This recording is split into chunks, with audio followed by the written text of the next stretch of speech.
Donald Trump wildly and wrongly claimed that the verdict in his first criminal trial does not have to be anonymous per the judge Juan Merchan. This is, of course, completely wrong. Trump put out back-to-back posts saying, look, the judge is saying the verdict doesn't even have to be anonymous. Unanimous. Did I say anonymous before? Now I'm actually going back. Unanimous is what I'm talking about. Of course, a guilty verdict has to be unanimous. What doesn't have to be unanimous is what the underlying predicate crime was, because this is the law in the state of New York. I will explain it. Donald Trump posting to Truth Central, quote, "It is ridiculous, unconstitutional, and un-American that the highly conflicted radical left judge is not requiring a unanimous decision on the fake charges against me brought by Soros-backed DA Alvin Bragg, a third world election interference hoax." And what's really funny is, in trying to prove this, Trump posted a Fox News clip. But if you look at the Fox News clip, it actually says on the right of the screen, we have it up on the screen right now, jury must be unanimous for any guilty verdict. So this is the source of all of this is a tweet from Fox News' John Roberts, who tweeted yesterday, quote, "Judge Merchan just told the jury that they do not need unanimity to convict. 4 could agree on one crime, 4 on a different one, and the other 4 on another.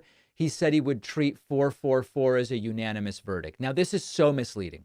A white-collar crime professor, Randall Eliason, tweeted, "Folks, this tweet that's making the rounds is very misleading. The lack of unanimity refers not to the charged offense, but to the underlying crime the defendant sought to conceal with the false business records. That's the law in New York, and the defense didn't disagree."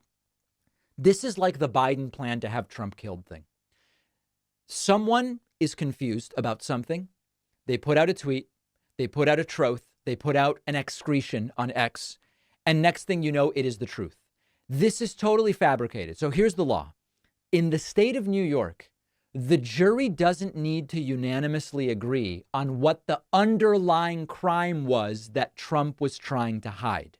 They do need to be unanimous that the defendant made false business records with the intent to conceal a crime. 4 of them might think the crime he was trying to conceal was A. 4 of them could think the crime he was trying to conceal was B. That's what this is about. But of course, to convict, they need to unanimously agree that he made false business records. This is not controversial. This is not unique to this case. This is the law in New York. And if Trump's lawyers had a problem with it, they would have said, hey, we have a problem with this. Trump's lawyers know that this is the law. And so they also didn't disagree. They, of course, need to be unanimous that he did the crime he's charged with, but they don't need to all agree as to what Trump's intentions were in terms of the crime he was trying to cover up. So, as usual, the lie spreads very quickly. The correction, most of these MAGAs seem to not even hear about it, quite frankly. But there was something about Trump yesterday that was different. And as the jury deliberates as we speak right now, this is a different Trump, and I want to talk about that next. In today's insane media landscape, to stay informed and prepare for the show, I turn to trustworthy publications of record like the Washington Post. No one can beat the Washington Post's track record of investigative journalism and speaking truth to power. And now the Washington Post is a sponsor of the David Pakman Show.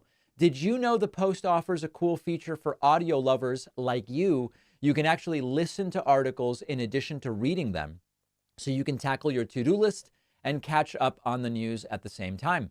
And if you thought the Washington Post only covered politics, think again. You name it, they cover it. Climate and culture, crosswords and cooking.